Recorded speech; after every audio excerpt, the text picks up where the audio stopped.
Good morning. I'm Sally Hanley, author of the Holly and Ivy Cozy Mystery Series. And Claudia Long is our moderator today. We are discussing In Place of Fear by Catriona McPherson. Claudia, take it away. All right. Well, it's the third of my books that I've proposed in this book club.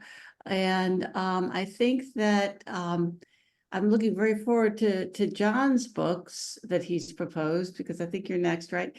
Because I think the tone of the books that I pick are a little bit different. I'm looking forward to returning to something a little more traditional in the way of mysteries. So I picked this. Let me tell you why I picked the book, and then we can talk about how you reacted to it. I picked this book because, first of all, of course, Catriona McPherson is one of my favorite writers, and I love her Dandy Gilver series, and I love her her Scott Free, whatever series. And this is a standalone, and I thought, I wonder how this is going to be. It's going to be interesting. And I found it overwhelming.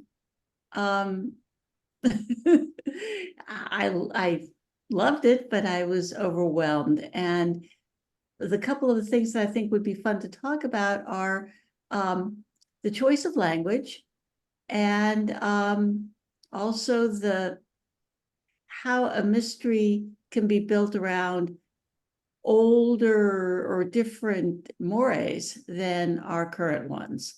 And this being Pride Month, I thought that it kind of fit perfectly with our theme, and the theme of freedom to choose who you love and how you love, and how that wasn't present and how they handled it. So I know that those are not the typical mystery discussion topics, because I thought the mystery was just plain old weird, but maybe y'all loved it.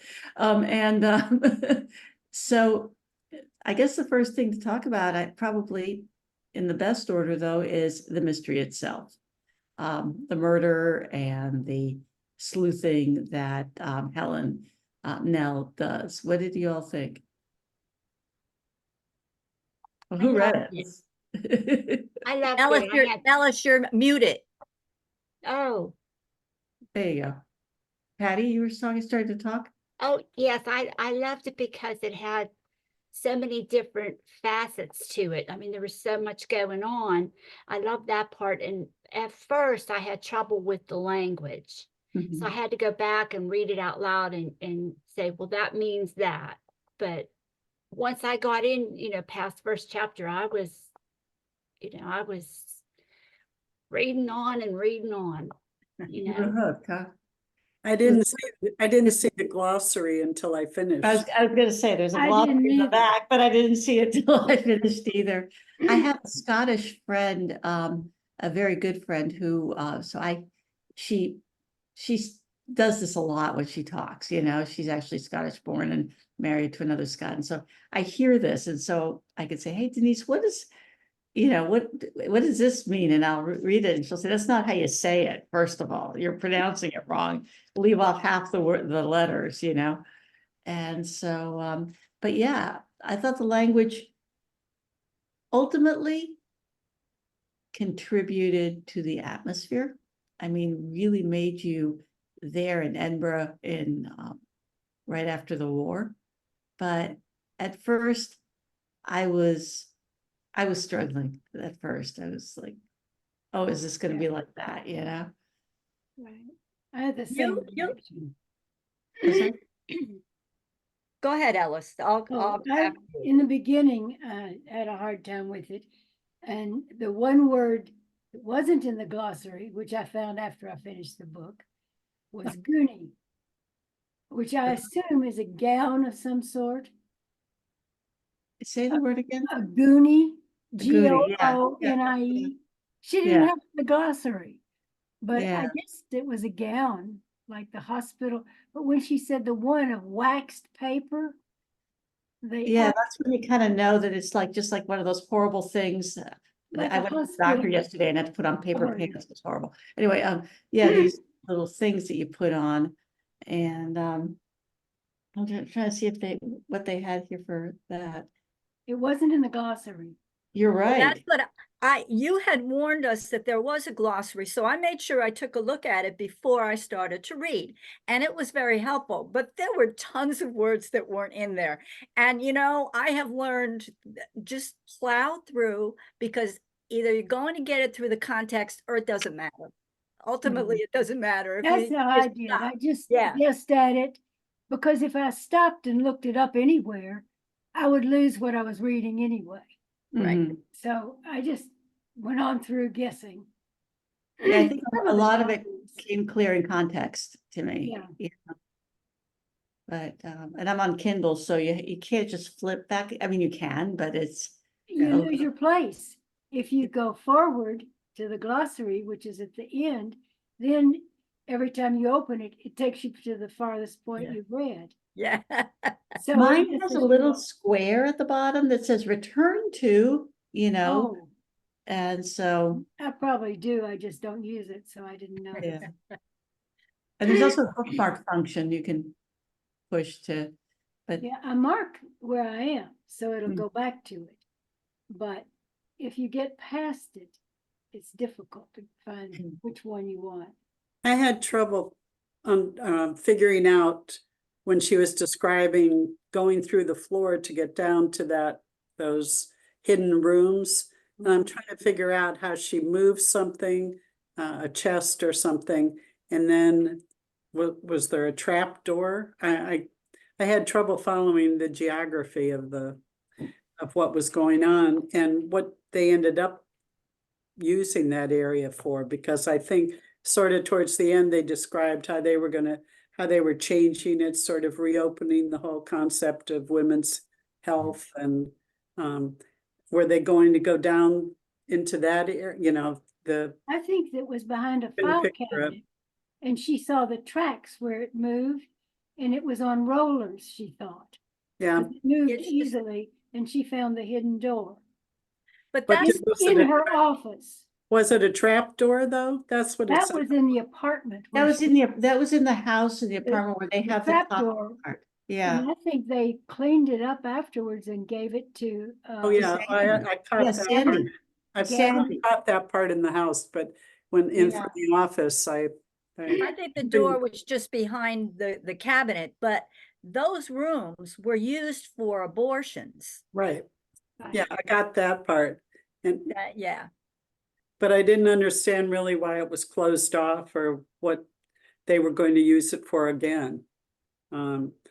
I think It's just she, kind of hard to follow the story, I she thought. made it waiting rooms and some other kind of surgery with the new person that came in at the end, Sarah.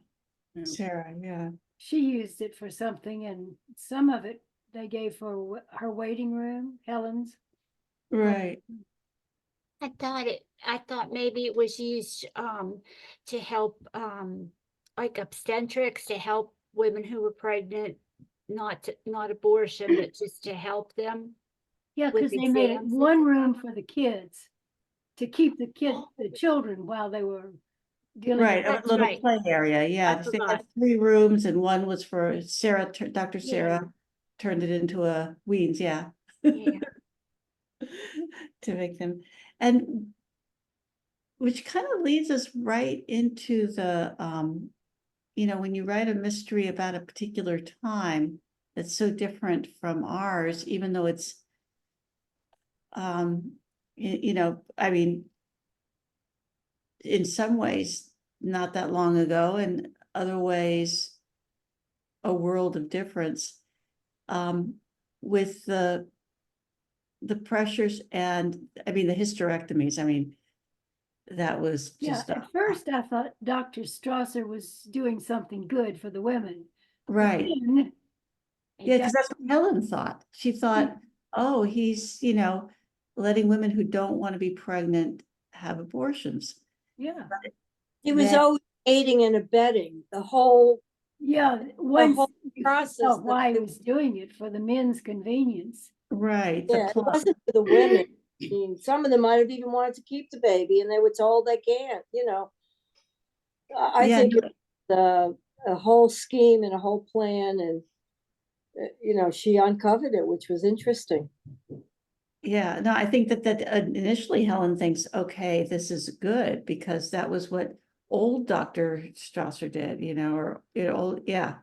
And then as it changed into this horrible, horrible thing, and then to go to hysterectomies. Now, we're all ladies of a certain age, if you'll excuse me there, John, for a moment. And so after you've had a hysterectomy, you stop having periods. Right? I mean, right? Yes. I mean, when I had mine, that's what happened. And so these girls are saying they can't fall pregnant. Don't you think that was the one thing? Don't you think they would have realized they're not having periods? I think they thought that they had done something wrong along the way that was interfering with their ability to conceive. I mean, Yeah, they were blaming it on themselves. So they weren't looking to have periods from the sound of it. And also, I don't think women probably knew as much about their own health at that point in time. Well, this is just right after World War II. So The other thing I kept remembering about what happened to Sandy was that this was the time of Alan Turing, when he was absolutely crucified when they found out he was gay, and what he went through and was suicidal. I could see why Sandy wanted so much to hide it. oh yeah. Oh yeah. Marry her. I mean, I agree with you there that I mean, it's the Brokeback Mountain of mysteries here, but I mean, it's a terrible thing to do to Helen. It was. Right. And Yeah. I think he let himself believe if she didn't want to have sex before they married, that she just didn't like it, so it wouldn't be so bad for her.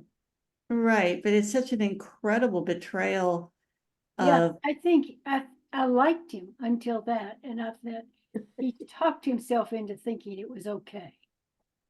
I And can yet- see why, but right, because he needed to do it, but that's just such a terrible, terrible thing to do to somebody. yeah. And Well, but back then I can almost understand it. I mean, that's still happening today, Mhm. It is. where men,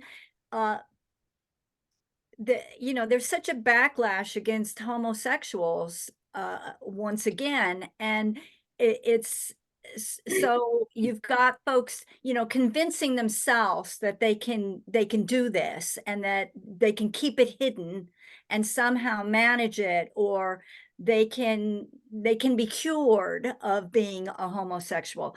And so they enter marriages. I mean, there are lots of I it's have friends who married, trying to make themselves live with it. They right. didn't yeah, oh really yeah, like it. absolutely, absolutely. I agree with you, and yet it's still a terrible thing, okay? When So the back then, you could go to prison for being a homo. absolutely, and in that society with Sandy coming back from the war, and Right. he wasn't a hero because he was a prisoner, and yet he suffered terribly in his prison camp.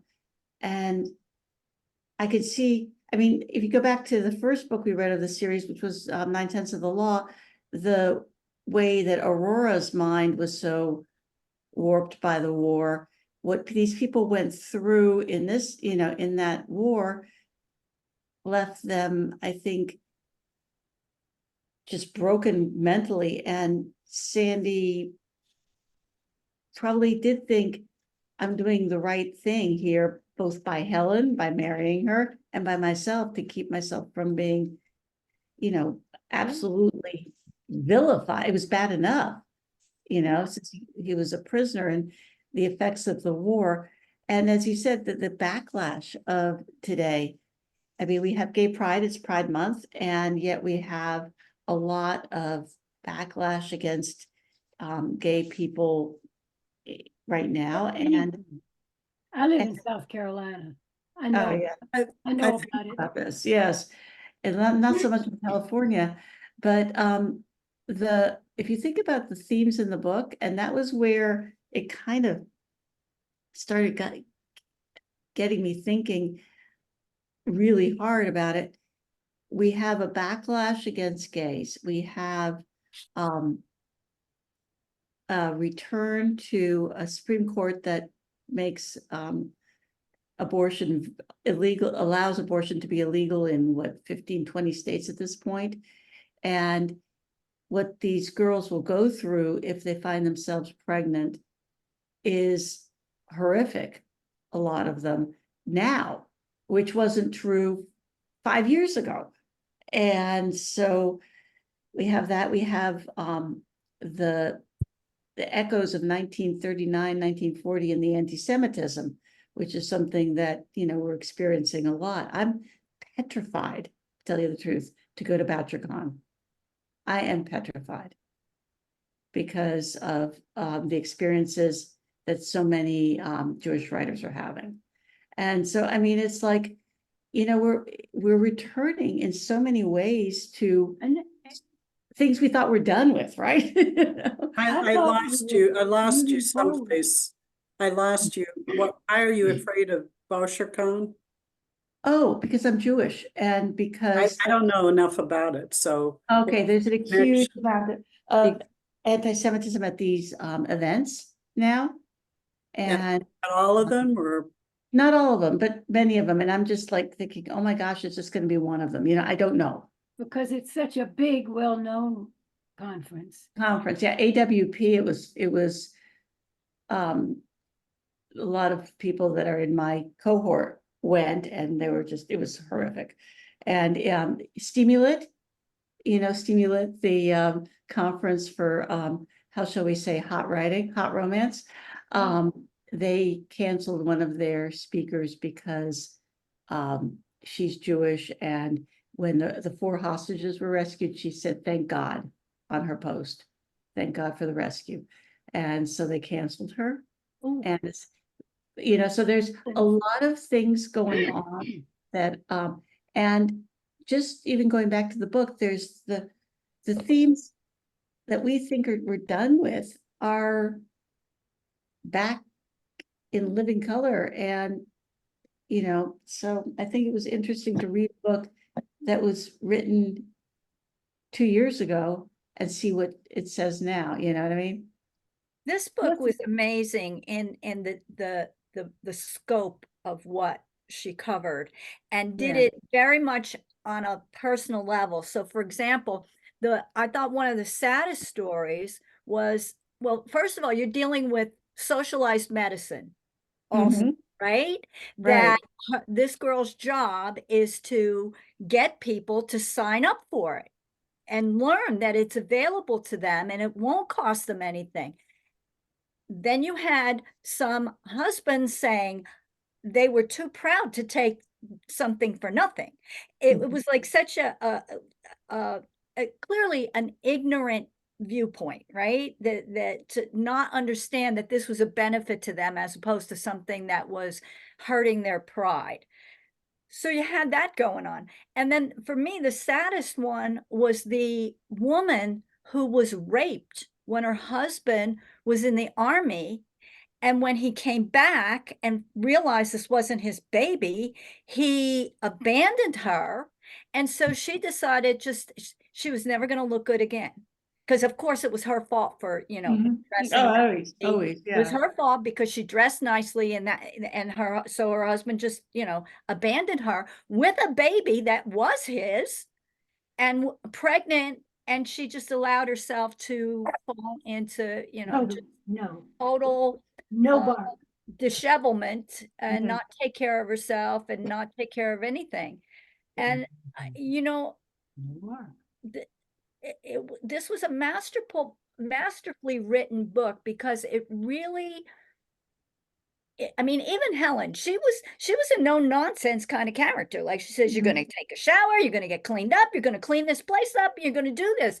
And so, while she was there to help, she expected this person to pull their weight. It wasn't like, okay, I'm so sorry for you. Yeah, she was a tough cookie.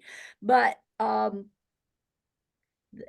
she really showed the plight of women, I think, who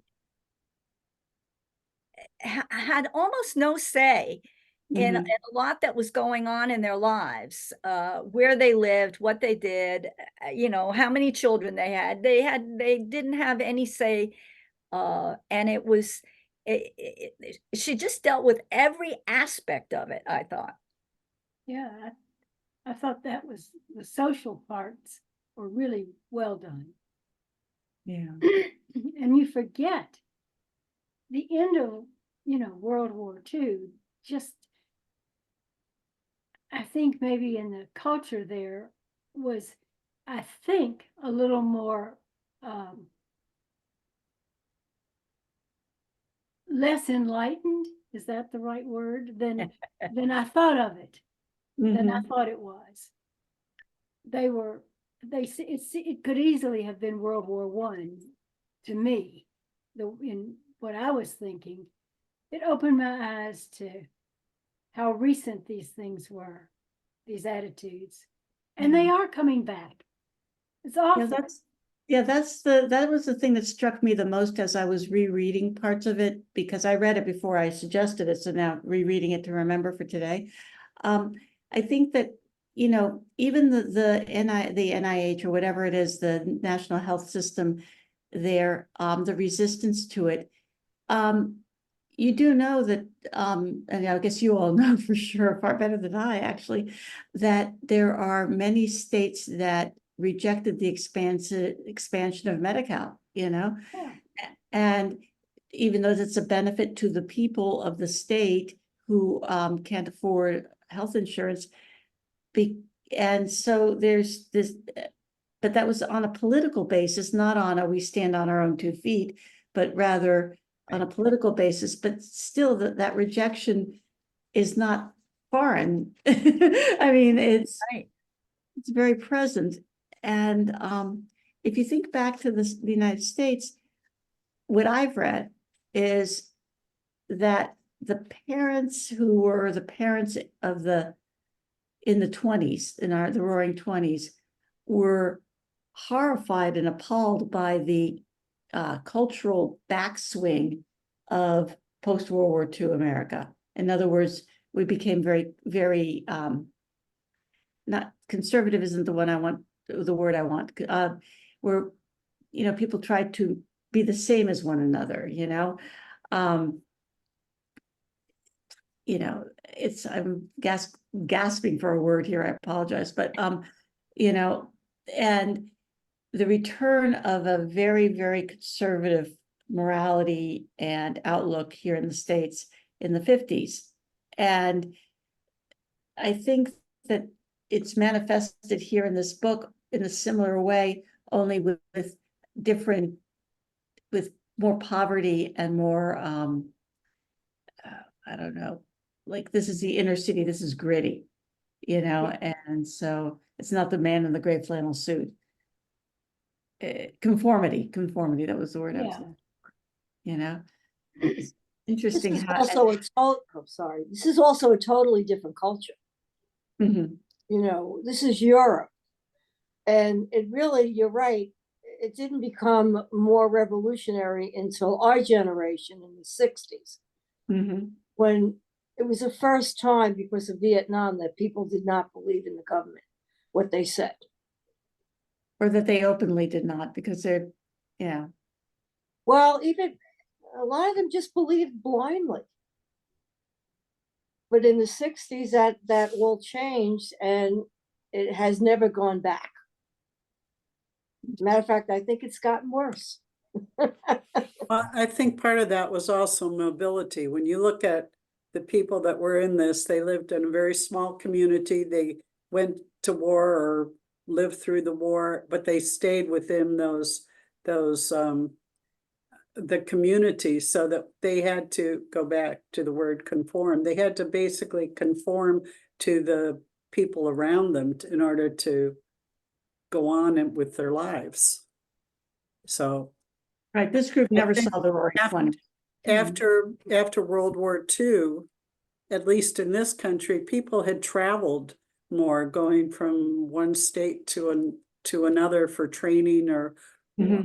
or whatever, so that their whole view of life was expanded compared Right. to somebody coming back and living in these little villages. Yeah, But even now, I mean, she had to fight to get birth control. She was trying to get it accepted. And now it's coming back that right. there are states trying to eliminate birth control. That's, Is stunning, the idea that our daughters or our daughters' daughters will be able to control. I mean, the idea, I can't even, when I was in college, I remember that birth control in Massachusetts was just, we just passed that barrier where married women could choose to get birth control and things like that. And abortion just had, Roe v. Wade was being interpreted in a way that was going to allow abortions, and doctors are still going to jail and things like that. This isn't when we were in college. So we came away and we we're coming back, but this was not a little village. This was Edinburgh, but it I was know, it their villages within sounded like a really city. Villages within a closed city. I mean, community. people- Yeah. even in a city, Yeah. there are very small sections, which is what they lived in. I mean, everything Yeah, was, I mean, it may have been a metropolitan area, but not for them. right. No, I agree. And then when she takes the trolley over to the morgue and she's in a different part of town, and it's like, oh, this is, Opened your eyes. yeah, this is the world is not all here, and What really struck me in terms of women, like right at the beginning, is the idea that her mother didn't want her to take this job. No. Her mother Job preferred was to be have working in a babies. factory side by side with her and not be working in a doctor's office where there were men. And there's also a bit of the like, who do you think you are? oh yeah. You're Oh, not better. You're not better, which is really I mean, I feel like for American women now, that's that's anathema. The idea that you want your children to have a better life and to exceed you. But Mhm. clearly, I mean, the idea was, yeah, who do you think you are that you're gonna, and especially then when they throw her out and she goes and she gets this nice apartment, and now that's even like, instead of being happy for her, they're like, oh my God, this is wrong too. Yeah, So what will people think? yeah, Well- it's so a woman's life was so constricted by what her parents wanted for her and then by what her husband wanted for her. She had very little choice, but which is why what this character managed to accomplish in going up against, because the other part of this that we haven't even discussed at all is the inability to challenge, which is still today, people in power. Mhm. Yes. Because if people in power decide to shut down and like, the body disappeared from the morgue and nobody knew where it went, and who was she to question that? And she's lucky she didn't end up in the morgue herself as a result of questioning what was going on. And so, you were really fearful for her. Mhm. Yeah, I Yeah. thought something might happen to her because of the questions. Yeah. I do think that was lucky in a bad way that Sandy is the man she married. He was much more understanding and much more willing to support her. Right. Mhm. I assume because of what he'd been through and was going through.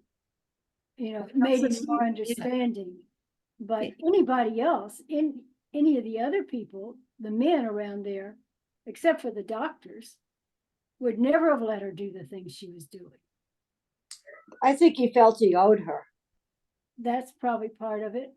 And I did Because- think he was more understanding than average. Yeah, I No, think he was possibly, I mean, he needed to live an unconventional life, and he at least had the perspective to say, well, who am I not to let you? And, you know, but the way that Greet was like, you could tell she was furious and embarrassed that her daughter was going to go out to, but at the same time, there's just that little thread of pride that she felt, you know, I'm going to come over and take a bath in your house, you know. It's just, I don't know, you could see that there was a little fissure in the wall there, where there might be a little bit something, because Helen was always the bookish one and one thing and the other. And, you know, the little sister teen, I mean, She there's somebody, wasn't very, she's somebody who's doomed. My Was grandmother did not want my mother to be a nurse. And my mother went off and joined the National Nurse Corps doomed. during the war. That was how she got her education. You know, Wow. that's My interesting, Peg. grandmother thought it was below her. It was a lowly occupation. Love her station. Be a Yeah. nurse. my mother That's got a interesting. That's scholarship. interesting, Peg, because my mom was a nurse also. And that was unheard of, that she actually went to college to become a nurse. And she had great resistance from her large Italian family. Yeah, She needed to stay home and take care of the family, yeah. you know? But she said, no, I want to be a nurse. And she was a great nurse. So Yeah, she's kind of a my ground, mother she was too. kind of a breaker, but it turned out that the first few years after she got her nursing degree, she was kind of ostracized by other Mm. members of the family, who eventually came around. Because that, you know, in the 50s, that just wasn't, no, you didn't do that. You stayed home, you know, the woman's place is in the kitchen and all that crap, you know, so My it was mother- interesting to see. My mother was offered a college scholarship and my grandfather would not let her take it. Mhm. He Oh, was yeah. That's just unusual. dead set against it.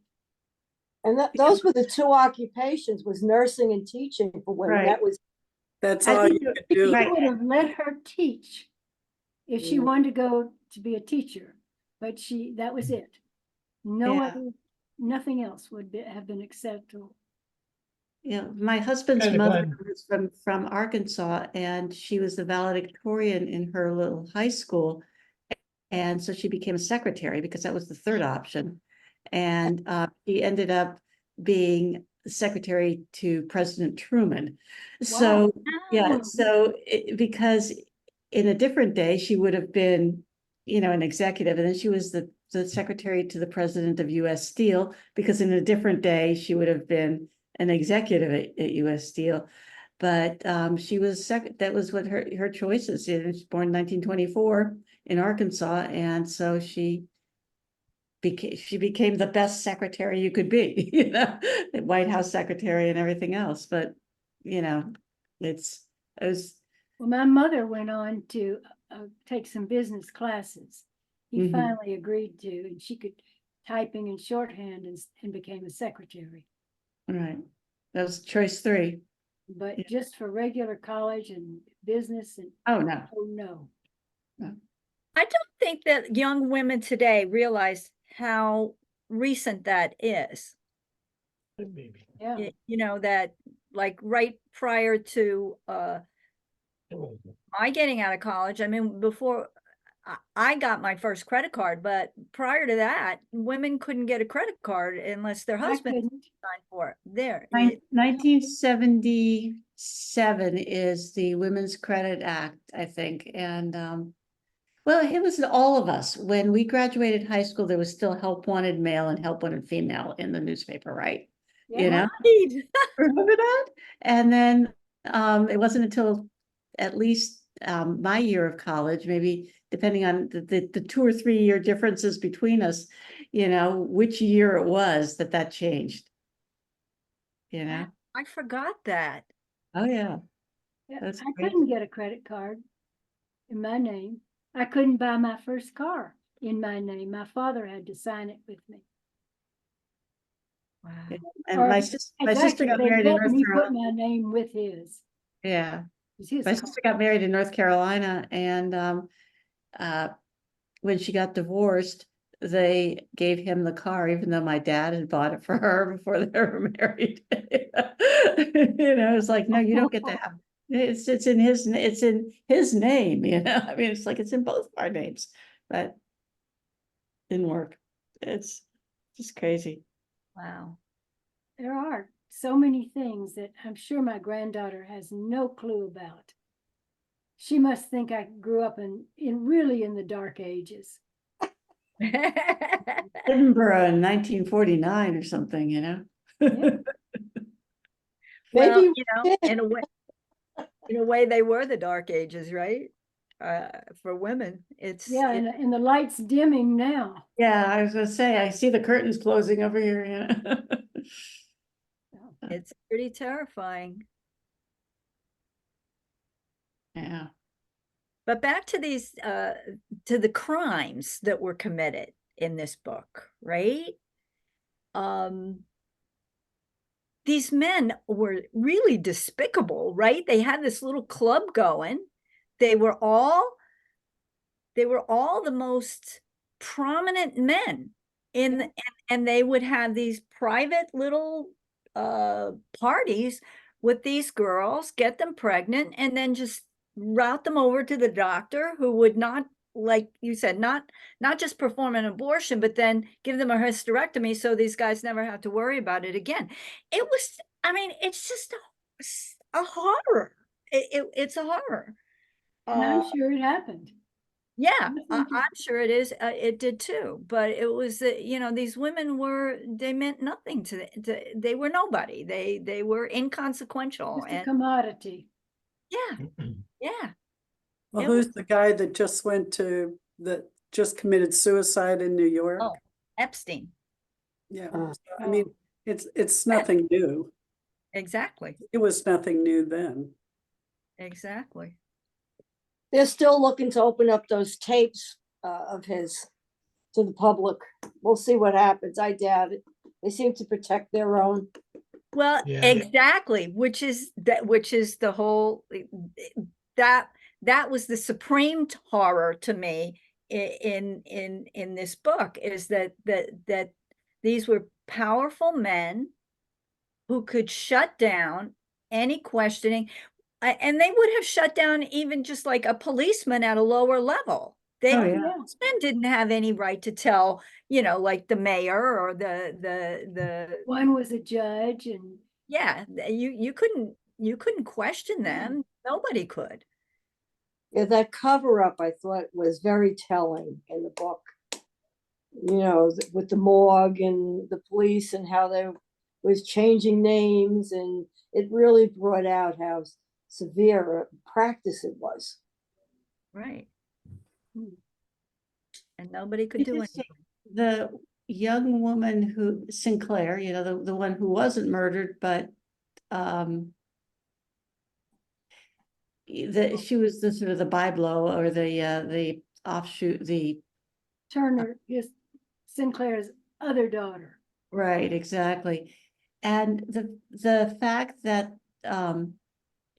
the Sinclair's wife, the mom, she was a piece of work, that one, that she kept paying off the woman, the young girl. And I thought, yeah, I mean, that's kind of paying blackmail, but at the same time, this girl deserves support, you know? I don't know, it was, that to me was, that it didn't wash, you know?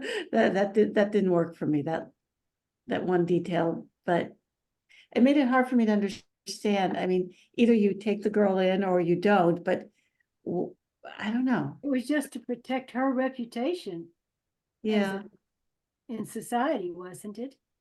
Yeah, to try and keep it a secret that there was this other daughter. Well, I right. think it also demonstrated the complicity of women in protecting some of what was happening at the time, which again still exists. Yes.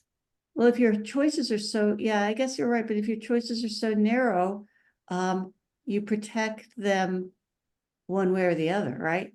So, but I don't know, for me, that part didn't, I couldn't understand, like, either do it or don't do it, you know? But, again, that's a changing more is because now I have a baby out of wedlock, okay, well, Well, fact, what would have happened to her and her daughters had she not done that? right, then this girl They would would have have been ostracized from their part of society and probably once they're out. Without The anything, lower. she needed the financial support too. Yeah, Yeah, but And if she had stood up to anybody, she would have lost her yeah, standing.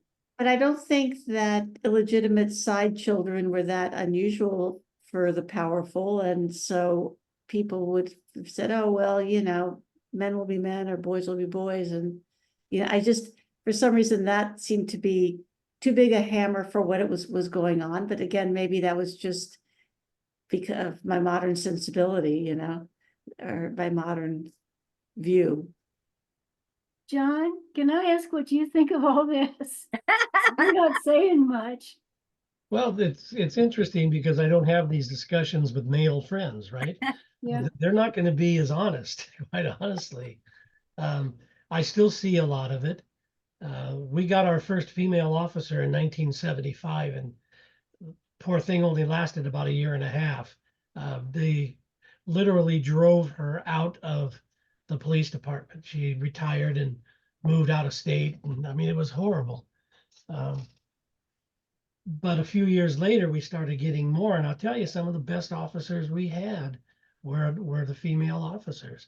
They became motor officers, dog handlers, detectives, but they couldn't quite break that glass ceiling. You know, they would get up to lieutenant, and a sergeant, and that's as far as they would go. And I saw that through my whole career. You know, later on, when we got in the 90s and that ceiling started to crack a bit, and they were getting promoted more, but it still was very, very difficult for them, very difficult. It seemed that the selection process, and I say this because it's just a feeling that I had, nothing, you know, substantial, but it seemed to me the selection process for females who wanted to promote was a lot more rigorous than for some of the men. There's an old boy network, right? And when I tested for lieutenant 4 times, and I finished first, second, and first, and I never made lieutenant. Hmm. And the reason is because, at least in my own personal experience, is I questioned things. So you couldn't question the hierarchy. You got a black mark by your name. The last time I went for lieutenant, this will give you an idea of how it works. I finished first in the written test, second in the oral boards, and out of 5 people, I finished fifth. Now the written was 20%, the oral board was 20%, staff evaluation was 60%. So they made sure they would get the person they wanted, and it just wasn't me because they didn't like me questioning things. Which was fine with me. I loved being a sergeant. I loved working patrol, and lieutenants in our department were not on the street. But anyway, but when it came to the females, a lot of them, they would find a lot of times or several times, they would find a reason why the application failed, not the process of testing, because they never got that far. Some of them never got that far. And I think a lot of it was because of that glass ceiling thing and just the male dominated, it was a male dominated occupation. So you know, you see these things in everyday life, even in police work. Mhm. It's really, and I still get the feeling it's really difficult for women to advance in some occupations, police being one, you know, maybe a district attorney's office. We've gotten some real doozies that have been promoted to DAs. They're horrible. They just happen to be female.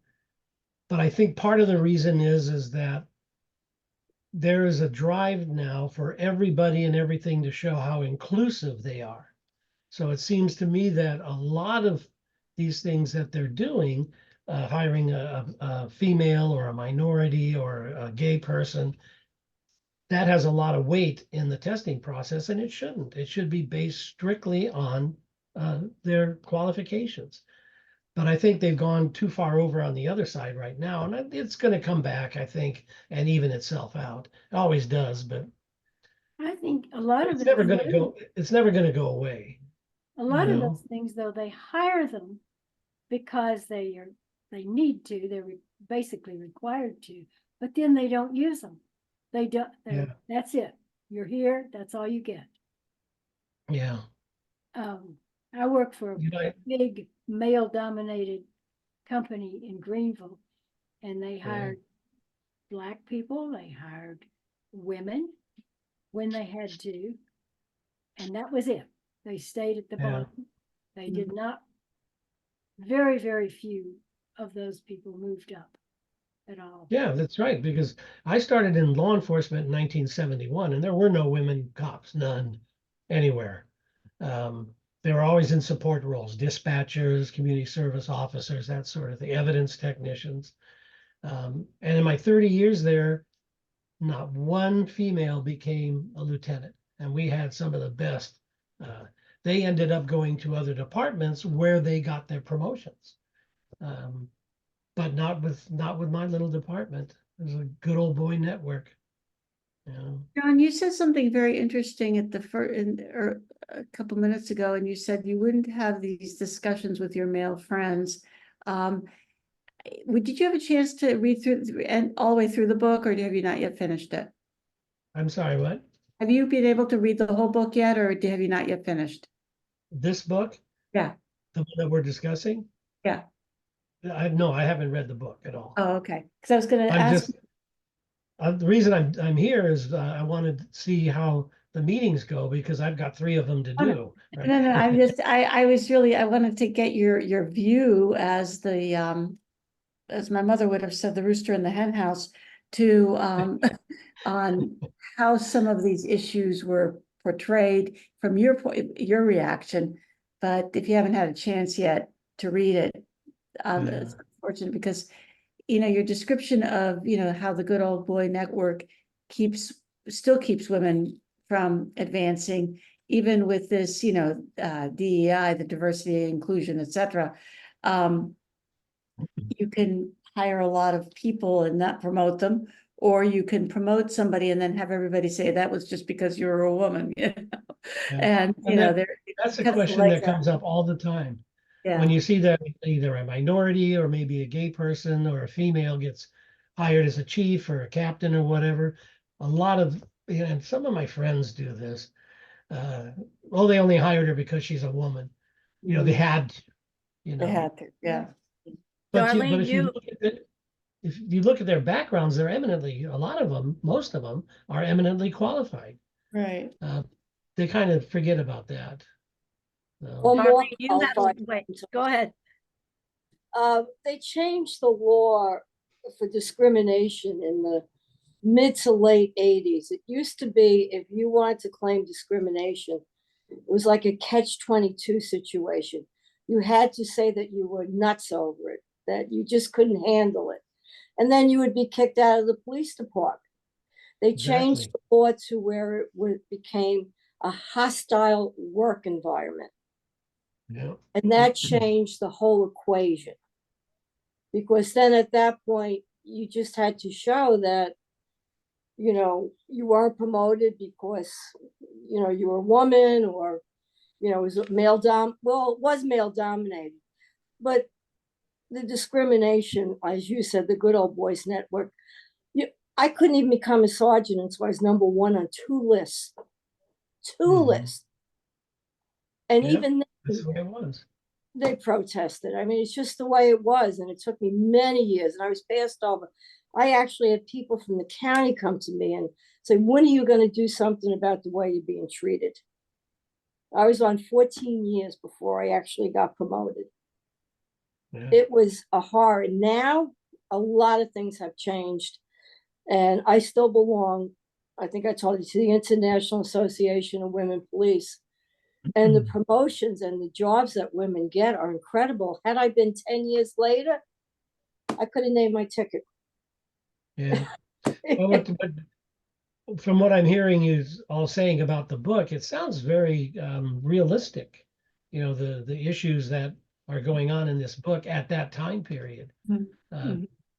You know, from what my own personal knowledge and what I've read and heard and that, it does sound very, very realistic. The author seemed to have nailed it pretty It's good. very complex. It's a complex book in a lot of ways. It has a lot of layers and tackles a Yeah. lot of issues. And Yeah. it's a little bit, it's an interesting kind of wrap up for the 3 different books that we read with me. And then, you know, that they were, all had, you know, a lot of social issues involved and historical issues involved. Although the Thursday Murder Club superficially didn't tackle deep social issues. It did in the sense of the isolation and treatment of the elderly was really an underlying theme throughout it. And so I think it's interesting to look at mysteries. This is a mystery book club, but we read such interesting, complicated, complex books. You know, it's people have maligned and dismissed genre writing, but it's every bit as thoughtful and complex as any other kind of writing, I think. Yeah. So, I agree completely. And I'm going to share my screen with you all to show you. Let's see if I can. I can't seem to do it. Oh, there we go. There we go. Here's third quarter choices. John is our moderator. The first book is Big Dogs by S.L. Ditmars. We'll be reading that next month, July 10th. Without Due Caution by Thani Hevron. And then John's book, The List, in September. So that's what's coming up. I sent out an email. You should have gotten it yesterday. You can register. I hope y'all will be back with us again. And just ending on a funny note, on this very serious topic, I think there's still much work to be done when you can have major protests because the last remake of Ghostbusters included women Ghostbusters. Mhm. I mean, really? These Yeah. people have way too much time on their hands, right? To launch absolutely.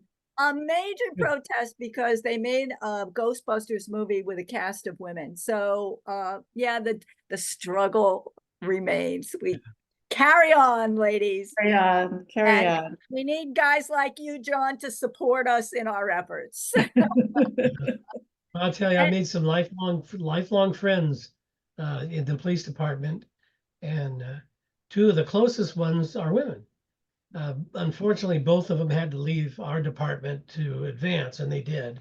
But we're still friends. You know, they were great, and I kept encouraging them, but one of them was afraid to put it in application. She just felt so intimidated Oh my to God. put an application for promotion, and that's sad because she is eminently qualified. So it happens, and it's still happening. You're right. It's just kind struggle of buried continues. down a little bit more. Struggle continues. Yeah. So anybody have any parting comments before we meet again next month? I'll miss yours next month, John, because I'll be traveling. Going to Las Vegas. Yes. Oh, is that Yeah. the conference is that week? Yeah, I'm That flying. weekend. I'm flying on Wednesday to start on the pre-conference on We have Thursday. we have a workshop, a pre-conference workshop. It's a 9 a.m. to 3 p.m. By four of our members, each teach a different aspect of writing in police or emergency personnel stuff. Really a good workshop. It's not part of the conference. You can join it. I'm not doing that this year, but I've been to several of them. They're really good. But I am leaving for Las Vegas on the 11th because the conference officially starts on the 12th. So, And that, for anybody who doesn't know, is the Public Writers, Public Safety Writers- Writers Association. Public Safety Writers Association, right? Yeah, you can still register to attend. Just you can't get the bargain rate on the hotel now. That's passed. But I hope I it's see some of you at VoucherCon and at the end of August. I hope to see you then. I'm gonna Yeah. have to jump off because I actually, believe it or not, have another Zoom immediately following in 2 minutes. And then I have a third Alright. one at 2 o'clock. So there's Wow, things. Okay, everybody, I'm I ending. enjoyed it. Bye. They were good Bye. books, Claudia, thank you. Thank you. I Thanks for you really having me. next like time. yours. Thank you, Oh, Claudia. thank you. If you like mine, leave a review. Love you. Yeah. Okay. Thank you. Yeah. Bye-bye. Bye-bye. See you next Bye, month. y'all. Okay.